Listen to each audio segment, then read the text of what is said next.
E, portanto, a questão da agenda verde, a meu ver, é uma questão que deve ser enquadrada na agenda global da União Europeia.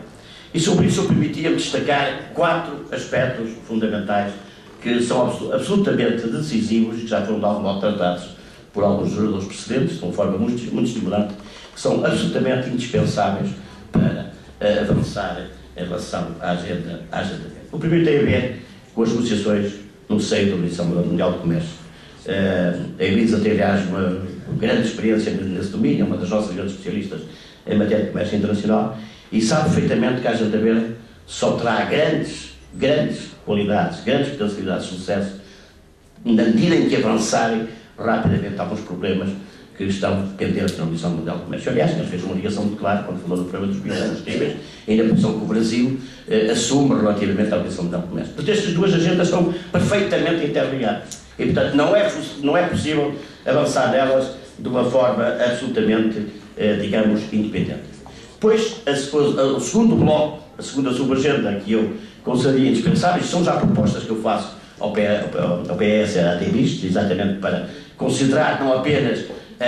uma individualidade restritiva da agenda verde, mas encontrar os caminhos de ligação entre estas várias agendas que eu estou a referir. A segunda questão tem a ver com a estratégia de Lisboa e o seu relançamento. Chame-se ela estratégia de outra coisa qualquer, pós-Lisboa, chame-se ela estratégia de Lisboa, pós-2010. Além dos fatores de insucesso que eu há bocado determinei, independentemente dos objetivos e do sonho e da forma muito racionalizada cientificamente com que a estratégia de Lisboa foi elaborada a partir da nossa presidência de António Guterres, para lá disso tudo, nós temos que ver, por exemplo, a estratégia de Lisboa não tem ao seu serviço o que hoje tem a política monetária comum no seio da União Europeia. A estratégia de Lisboa baseia-se basicamente em matérias de convencimento, de boas práticas, de métodos de coordenação aberta, não tem, obviamente, as características impositivas da política monetária, que tem, obviamente, regras completamente diferentes, e independentemente dos gostos de cada um, como alguns saberão, se vão lendo os meus partos escritos e ouvindo as minhas afirmações, eu não sou um grande defensor da forma como está estruturada atualmente a chamada política monetária comum, todo igual tenho que reconhecer que era um sucesso, como foi pensado, por quem a pensou, por quem a terminou, por quem deu caráter científico aos 3% e aos 60% da dívida, que não vem, aliás, em compêndio nenhum, como alguns economistas saberão, porque toda essa gente saberá que tenho que reconhecer que para essa gente isto é um sucesso, que efetivamente há mecanismos penalizadores que permitem que a política monetária comum, digamos, se acomode em determinados limites e em determinadas coisas. Em relação à agenda de Lisboa, isso não é verdade, porque a agenda de Lisboa, repito, passa exatamente por troca de boas práticas, funcionam sempre quando, isto tem a ver com a questão do paradigma que há bocado referi, há 2 anos atrás e agora, funcionam sempre quando as coisas correm bem, quando não há fome, quando há paz, quando não há agitação social, mas que dão origem aos nacionalismos económicos, ambientais, sociais e quejamos sempre que surgem algumas dificuldades, que é o que está a suceder neste momento. Basta ouvir as posições do Presidente Sarkozy, algumas das quais, surpreendentemente, eu até concordo, que é surpresa, mas é verdade, mas basta ver as posições do Presidente Sarkozy, que tenta, obviamente, em muitos domínios, digamos, colocar os interesses da França acima dos interesses da União Europeia, exatamente porque não há esta perspectiva global de entendimento daquilo que deve ser a União Europeia como um todo. O terceiro domínio que me parece muito importante, que foi vagamente também tocado pela Elisa, mas que me parece que merecia um maior desenvolvimento, tem a ver com o problema da regulação financeira. Eu acho que a questão das crises que hoje vivemos, quer a crise energética, quer a crise de produção alimentar, quer obviamente a crise monetária propriamente dita, conduziu a taxas de juros perfeitamente penalizadoras para um certo modelo de estruturação e de paradigma económico e de consumo a que estamos habituados, tem a ver com a regulação. Uma das coisas mais surpreendentes e mais positivas da regulação financeira, uma das coisas mais surpreendentes e mais positivas que eu ouvi nos últimos tempos, acho que a Elisa estava presente nessa reunião, foi ouvir um homem que eu muito admiro, aliás, no plano intelectual e no plano político, é o atual presidente, o atual primeiro-ministro do Luxemburgo, questionado da Comissão de Assuntos Económicos, não sei se até para a própria Elisa, sinceramente não me recordo,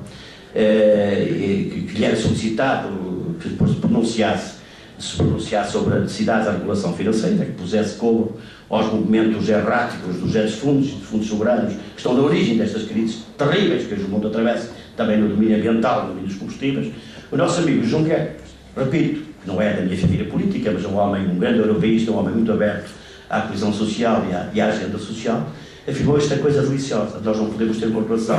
muito mais apertada e mais desenvolvida se não corremos o risco de matar a inovação financeira. Mas o que é que me interessa a mim a inovação financeira? O que é que interessa às pessoas que passam fome? Às pessoas que vivem num ambiente e num clima ambiental desfavorável? O que é que lhes interessa a inovação financeira? O que é que lhes interessa com o senhor num gabinete e perante um ecrã de um PC, de um portátil, conceba um sistema em que nós vamos apostar daqui a 10 anos na evolução do petróleo, conjugada com a evolução do gás, que por sua vez é conjugada com a evolução dos biocombustíveis? O que é que isso interessa? O que é que isso cria de riqueza? O que é que isso tem a ver com a riqueza real? Que, obviamente, tem que dar resposta aos problemas do consumo, que é levantado já pelo professor. Estou muito de acordo com a sua abordagem. A questão é, essencialmente, a de ver a questão da política ambiental pelo lado do consumidor. Mas isso só pode ser feito quando as pessoas não passarem fome. Enquanto as pessoas passarem fome, não há pedagogia, não há esclarecimento, não há atitude, não há política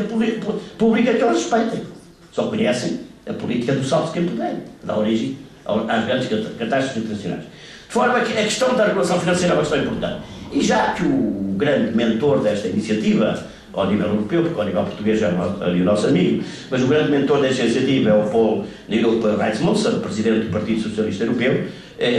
lembraria aqui que ele se tem empenhado fortemente nesta questão da regulação dos hedge funds. Tem, aliás, um excelente relatório em discussão, julgo que ainda em discussão, a Elisa Sabrecht melhor que ele na Comissão Económica, tem seguramente em discussão ainda, porque ainda não foi votado, senão teria eu ter-me apercebido disso. Isto também está a passar muitas dificuldades, porque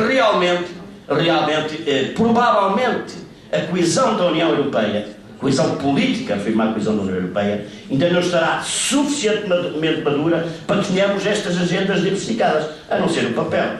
Claro que devia ter uma ideia dos 4-20 é excelente, a Elisa já aqui disse, 20 de diminuição de CO2 para o espaço, 20 de eficiência estratégica, para meu ver é a mais importante de todas elas, 20 de energias alternativas até 2020, isto é lindo, isto vende-se bem, toda a gente percebe. Só que isto muitas vezes não é factível, não é realizável, porque evidentemente não estão reguladas as outras agendas que andam de volta desta agenda e que são as agendas, a meu ver, essenciais.